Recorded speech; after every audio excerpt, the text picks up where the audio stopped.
What do you remember growing up in Anderson County, Jeremy? I grew up in the Iowa area. The main thing I remember is the grocery store. I think it was called Dalton's, and the barber shop. I think there was a video game store that sold Nintendo video games, and all of those are long gone now. Then I went to Westside High School for the primary reason of JROTC. I had dreams of joining the military. Then I got involved in the FFA, won first in state tractor driver. Did you really? For my senior year. Your family had a connection back then with MedShore. Tell me what that was. Yes. My father ran the shop, and my mother was a secretary for the shop. So once I would work at the main station on Fant Street washing ambulances. Once I graduated high school in '01, I went to work with Dad in the shop until it actually moved over on Ellis Street to the new facility. My dad ended up leaving the company, and I took his position as director of maintenance. I worked for MedShore for 10 years before deciding to join the military. I talked with Steve Shore, who was a pilot for the National Guard at the time, and I think he was reserve. Yep. So I looked into a program called WOFT, Warrant Officer Flight Training, and I tried it as a civilian. I got accepted by a major, a colonel, and a lieutenant colonel to go and join, but when my paperwork went to USAREC, I got denied. So I did the math. Out of 53 applicants for that month, they chose 3 civilians. Out of 209 military personnel that did the same, they chose 190. So the odds seemed so much better. Talked to a recruiter. I said, I want to get to my unit the quickest and get boots on ground so I can submit another packet as a soldier. He said, choose infantry or combat engineer. He said, that's 4 weeks of training. I said, what's the difference? He said, one works with explosives, one does not. I said, I'll take the explosives. I know nothing about it. And once there, the drill sergeants was saying, you guys are about to go deploy. Don't get comfortable. You're going to leave. You're going to war. And as soon as I got sent to my unit, within a month later, I was in Afghanistan. Did you have any idea that was where you were going to end up? Not a clue. But once I got boots on the ground, I loved what I did and forgot all about the flight program. My training as a combat engineer was in mobility, counter-mobility, and survivability. Their main thing was to install minefields, detonate explosives, and react to contact, such as breaching houses or surviving ambushes. What our goal is to limit the mobility of the enemy to make you come the way we want you to come, so we're prepared. So you're doing damage to roads and bridges and that kind of stuff. Yes, to make... We've also been trained to build a certain type of bridge. They're called a Bailey Bridge. My platoon consists of about anywhere from 40 to 60 people. A company, I believe, was around 120. But typically we deployed as a company, and then the platoons worked out individual. We were more of a menu option for, say, the infantry. Give me an example. If an infantry battalion was going out and they had intel that the route they were going needed to be cleared first, they would request us, and we would go out and clear the route for them. You would try to find the IEDs. Yes. My first deployment, our company found over 370 in a year. We have some stuff similar to metal detectors with a little more advanced technology, and they attach them to vehicles. And then we also have a vehicle called a Buffalo, which is the Cadillac of combat engineer vehicles, and it has a big claw on it that digs them up once we find them. And then you blow them up? Yes, sir. So once the road or the wherever you're going is cleared, then the units behind you follow. Yes. And they engage the enemy. Yes. Or whatever their objective or what was. they would do would go up and set up an area where they could occupy. And you're in Afghanistan how long? We were there for 9 months because we deployed late to join our company. We had our main route to clear, but we had side missions on top of that. But it was, if we wasn't finding them with the vehicle, we were on foot digging them up with a tool. What were your living conditions like while you were over there? Sometimes we would stay out for 2 or 3 weeks at a time, and because our vehicles were so large, we couldn't pull into the infantry areas that were set up, so we would pull our vehicles in a circle and sleep inside. We'd all pile in with one person pulling security, or we'd rotate security through the night on each truck. And you're eating how? We would have mermites. A mermite is a large MRE that's designed to feed a platoon. Oh, really? We would also carry out enough water in MREs to last us, But there was one incident where we bought a duck and a chicken and I cooked it up for us. What was there about that job under those circumstances that appealed to you, do you think? We had a purpose. We were saving the lives of others. That's one thing as a combat engineer, we don't clear the route and say, okay guys, it's safe, y'all go down it. We go down it first. It's proofed. We've drove down it. We know there's nothing on it. So it's absolutely, you can send children down it, there'd be nothing on it.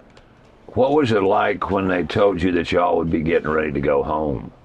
Everyone was excited. But we come to find out once we're home was a very boring time as a combat engineer because we can't do our job in the States. All we can do is train. But now, from being a combat engineer, I was injured. My hips and back, I had injuries. I had degenerative disc disease and my cartilage inside my hips was tearing up. So I ended up reclassing and becoming a counterintelligence special agent. I went to Korea as a CI agent, did wonderful things, worked on the strategic side for the military. And when my time was up in Korea, I went to Fort Bragg as a tactical CI, but that's the whole reason why I left combat engineers. I couldn't jump off of towers and rappel and all that stuff, so they medically retired me out. You come back from your deployment and you're now back to being a civilian, but you're limited in what you can do. Yes, and it's very hard. I've always been on the go. I used to work on the ambulances, and I'm limited on what I can do as far as working. I used to like to run. I can't run no more. If you see me running, come on, it might be a bear after us. All right, speaking of which, how in the world did you get involved in chainsaw carving? My wife and I went on a trip with Samaritan's Purse up to Alaska. It's offered for veterans with combat experience that have problems with PTSD.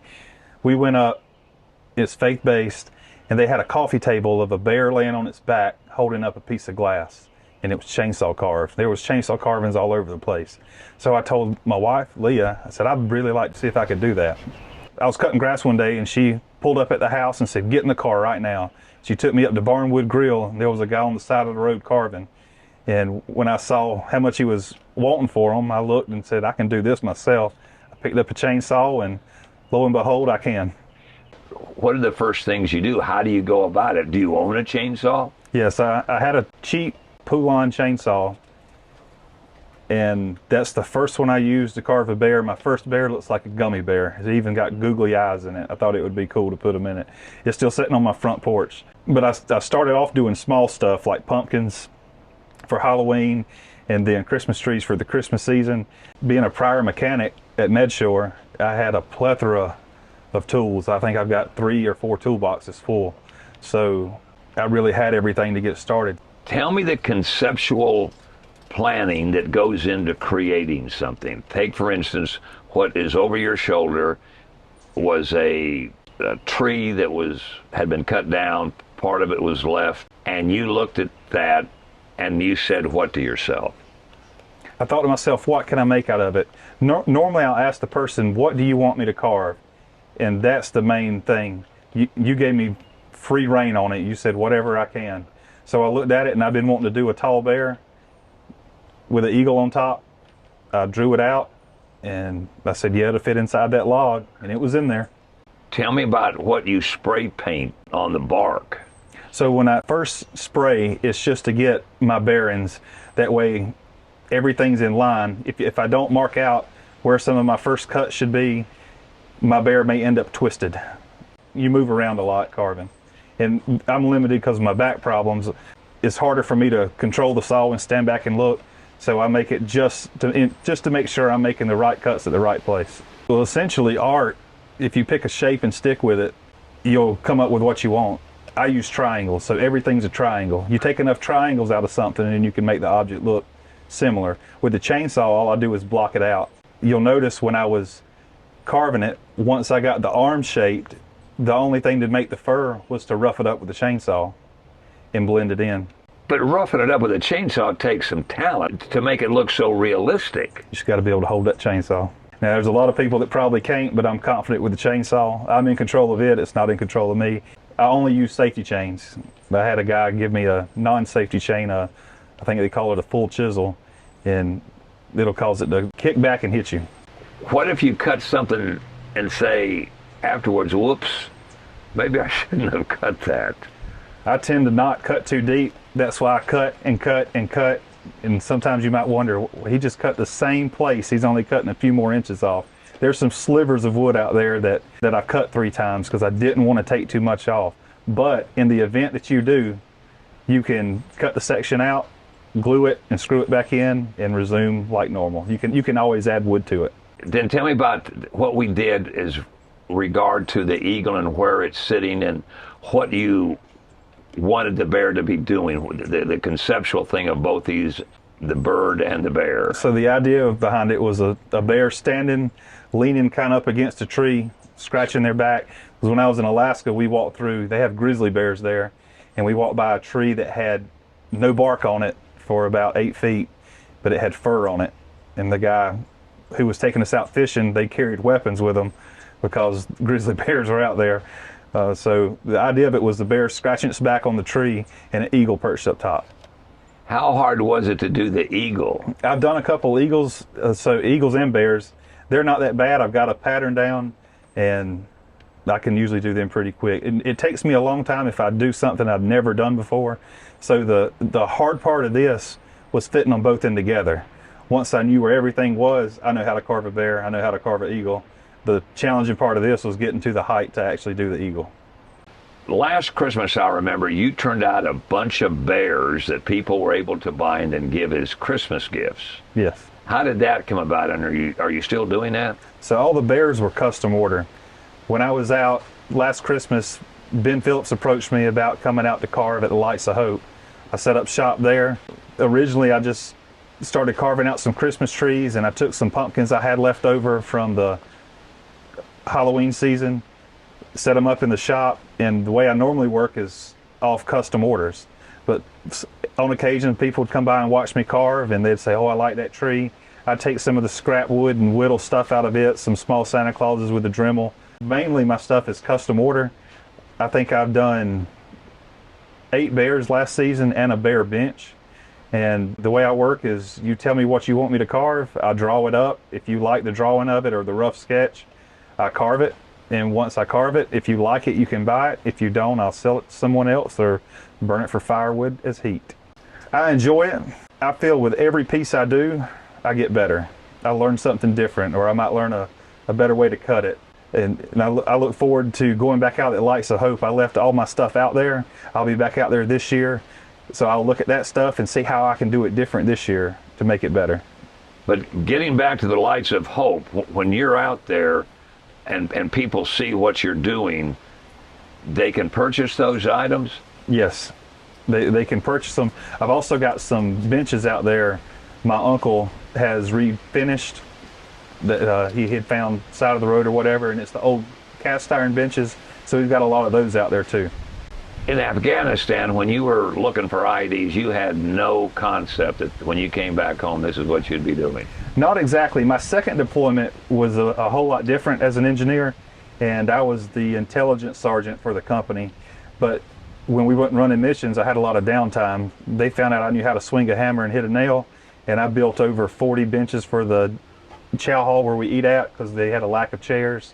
And I'd done a bunch of woodwork, making signs for the company, and we had a Connex that burned up that our intelligence team worked out of with some civilians, and I remodeled the entire thing where it could be used again.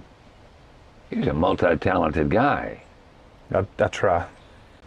What does your family think about what you have turned into, this artist of note? They find it amusing. They are half my inspiration. My wife had the idea of me carving a 3-tier pumpkin with the hocus pocus witches on it.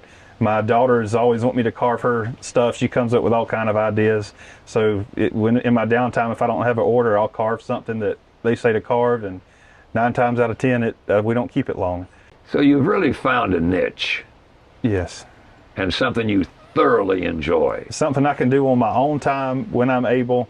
If I'm hurting that day, I don't have to go pick that chainsaw up. Well, you're an amazing artist, and you've done a great work here, and we all appreciate it very much. No, thank you.